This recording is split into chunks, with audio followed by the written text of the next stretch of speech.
Chers frères, chères sœurs en Christ, bonjour. Voici le jour que le Seigneur a fait. Qu'il soit pour nous jour de joie, jour d'allégresse. Et pour que cela soit ainsi, venons à la méditation sur sa parole qui est vie et esprit. Et que son esprit nous guide et nous aide au nom puissant de Jésus. Ce jour, nous allons méditer sur un verset. C'est tiré de Galates chapitre 6, le verset 7. Et le thème, tu moissonneras ce que tu auras semé. Galates 6, 7. Ne vous y trompez pas. On ne se moque pas de Dieu. Ce qu'un homme aura semé, il le moissonnera aussi. Voici un thème, je dirais, populaire. Avant même que je ne devienne chrétien, cet adage-là était déjà connu de moi. On sème, on récolte ce qu'on a semé. Ce qu'on veut récolter, il faut prendre d'abord soin de semer. Mais il y a un certain nombre d'interrogations qui souvent me viennent à l'esprit quand je lis ce passage-là. Quand Dieu même me dit qu'on ne se moque pas de lui. Et que c'est un principe que quand on veut récolter quelque chose, il faut d'abord semer. Et que c'est ce qu'on a semé qu'on récolte. Pas plus, pas moins. Pas plus, pas moins que je dis, c'est pas que tu récoltes exactement ce que tu as semé. Hein. Mais je dis, c'est un principe que quand je veux récolter, je sème d'abord. Et c'est ce que j'ai semé que je vais récolter. C'est un principe immuable, éternel. Alors, c'est de savoir qu'est-ce qu'on veut récolter. Et ce qu'on veut récolter, est-ce qu'on prend soin de semer d'abord? Et quand on veut semer, comment on sème ça? Pour qui on sème ça? À cause de quoi on le sème? Quand je veux récolter quelque chose, quelle est ma motivation? Quand je sème, quelle est ma motivation? La Bible est claire. Quand bien même je cache à l'autre ce que je veux faire, il y a au moins 3 personnes qui sont au courant. Il y a moi-même. Il y a Dieu qui est au courant. Mais il y a aussi le diable qui voit ce que je veux faire là. Donc il y a 3 entités. Et quand je veux semer, et que je tente de faire en sorte que, parce que personne ne me voit, je vais faire, je vais tromper, surtout sur des questions d'argent. Venons-en. Quand la parole de Dieu nous demande de donner nos dîmes, de soutenir les œuvres de l'Église, de participer à la vie de l'Église, aux œuvres de l'Église, et que nous nous contentons de jeter des miettes, qu'est-ce que nous voulons récolter? Quelles sont nos motivations? Qu'est-ce qui nous soutient? Qu'est-ce qui nous amène à agir de la sorte? C'est parce que nous ne comprenons pas. C'est parce que nous pensons que personne ne nous voit. Que Dieu n'est pas au courant. Dieu dit qu'il est au courant. Et on ne se moque pas de lui. Quand nous sommes peu, nous allons récolter peu. Dans 2 Corinthiens, chapitre 9, c'est clairement écrit. Quand nous sommes peu, nous allons récolter peu.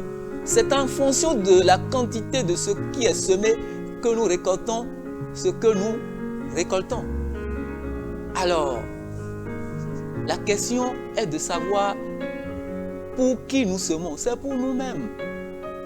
Quand je sème, c'est moi qui récolte. Et c'est ce que j'ai semé que je récolte. Si je sème un grain de maïs, je vais récolter l'épi de maïs. Mais quand j'en sème 10, je récolterai 10 qui vont constituer beaucoup de graines pour moi. Et c'est moi qui en jurerai. Et si je ne sème pas du tout, je vais rester sans semer, sans récolte. Parce que j'aurais choisi de ne pas semer et je dois m'attendre à ne rien récolter. Quand nous venons aux choses de l'esprit, nous devons évoluer en esprit, nous devons agir en esprit. Quand Dieu nous demande de semer, ce n'est pas pour que nous ne récoltions pas. Et quand nous semons un, nous récoltons 30, 60, 100, nous récoltons beaucoup. Et Dieu dit, parce que je vous ai fait en sorte que vous aimiez le bien, le bon, le beau, le grand, le beaucoup, passez à l'acte de la semence pour pouvoir récolter. Et quand le semeur, il sème, c'est dans l'espérance de récolter. C'est dans l'espérance de récolter beaucoup. Et le principe est clair, tellement limpide que quand nous semons une graine, nous récoltons des grappes, des épis, nous récoltons beaucoup. Et cela réjouit le cœur au moment de récolter. Mon papa m'a souvent dit, si à cause du singe, du chimpanzé, tu refuses d'aller semer le maïs parce que le chimpanzé ira profiter, tu dis, à cause de lui, je ne vais pas semer. Mais à la fin de la saison, le chimpanzé ira se réjouir de la semence des autres. Toi, tu n'auras pas cette possibilité-là.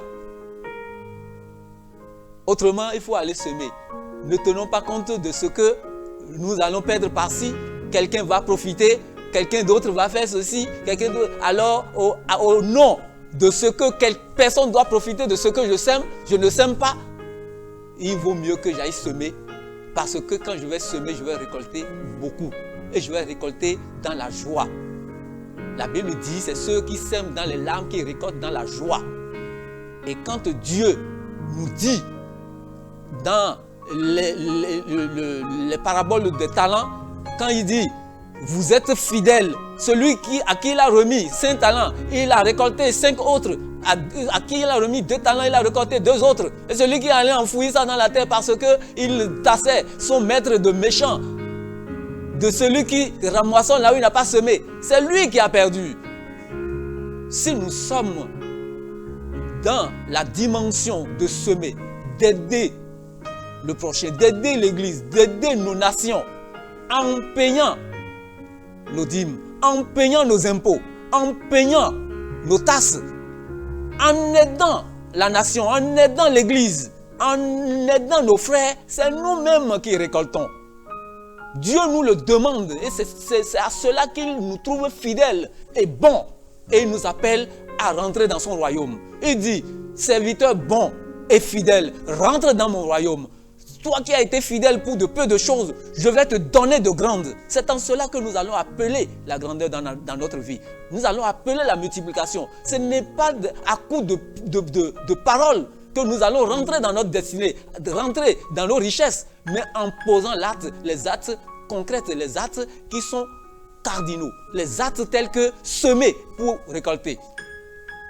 Et la Bible nous dit, dans Ecclésiaste, chapitre 11, verset 3, il dit, lorsque les nuages sont gonflés, remplis de pluie, il la déverse sur la terre.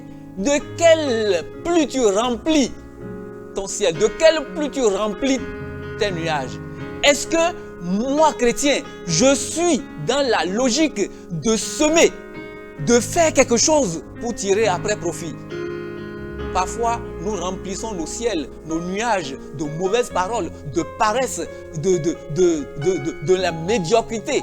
Nous travaillons peu et nous voulons devenir riches. Les Blancs nous ont appris à travailler pendant des heures, 8 heures de travail par jour. Et nous luttons pour ça. Est-ce qu'ils ont commencé par là, eux autres? Non!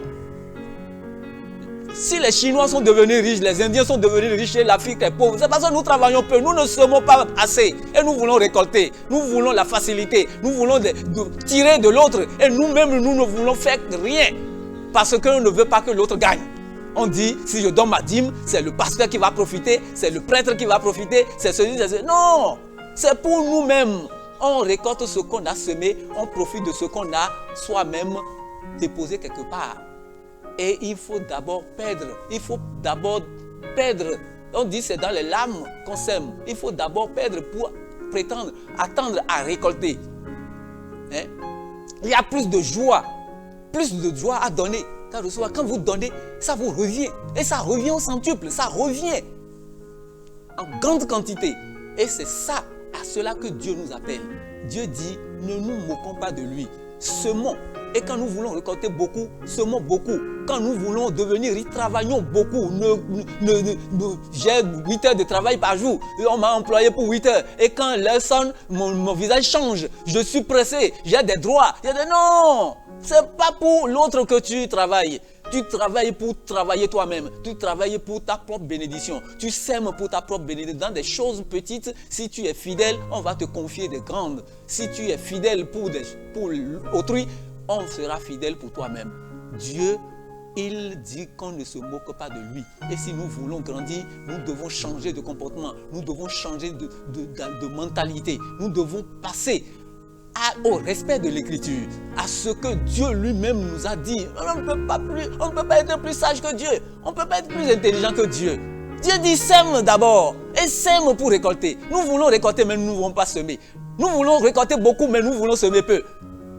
Dieu me confie 1000 francs. Il dit donne ta dîme qui n'est que 100 francs. Je dis non, j'ai une facture à payer, j'ai des enfants à nourrir, j'ai des besoins, j'ai des occupations, j'ai des choses. Et je dis, d'abord, je donne de 50 francs. Et on verra après. Je me trompe moi-même. L'employeur m'a employé pour travailler de 8h à 12h30. Je viens en retard. Ou bien même quand je suis là, je brasse mon portable et je ne travaille pas. Mais je veux prendre mon salaire. Je veux qu'on augmente mon salaire. Comment est-ce que cela sera possible? Même si on augmente le salaire, ce serait du vol. Donc, faisons attention aux actes que nous posons. Et sachant que cela nous revient au centuple lorsque nous semons quelque chose, que ça soit dans le bien, que ça soit dans le mal. Et la Bible nous demande, Dieu nous demande à travers sa parole de semer le bien et de le semer en quantité, de le semer sans même attendre quelque chose. Mais cela n'est jamais perdu. Ça va nous revenir en quantité, en qualité et on va nous donner encore davantage parce qu'on serait fidèle dans de peu de choses. Mais quand nous pensons que nous pouvons être plus intelligents que Dieu et nous ne semons pas et que nous faisons des choses pour tromper l'autre, pour tromper Dieu, nous ne le trompons pas, il nous voit. Et Satan va profiter de ce que nous désobéissions à Dieu pour nous frapper encore. Que Dieu nous soutienne, que son esprit nous aide et que nous soyons sages à faire les choses telles que Dieu nous demande pour pouvoir profiter pour la gloire de Dieu au nom puissant de Jésus. Amen. Shalom chez vous.